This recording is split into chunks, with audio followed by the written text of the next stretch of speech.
passar o tempo todo com a carta que você escolheu dentro da boca sem babar muito.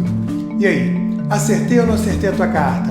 Se eu tiver acertado, deixe seu like nesse vídeo, comenta aqui embaixo e compartilhe ele com os amigos de vocês. Como eu sempre digo, expanda sua mente e veja o mundo com outros olhos. Beijo grande, tamo junto e até a próxima, galera!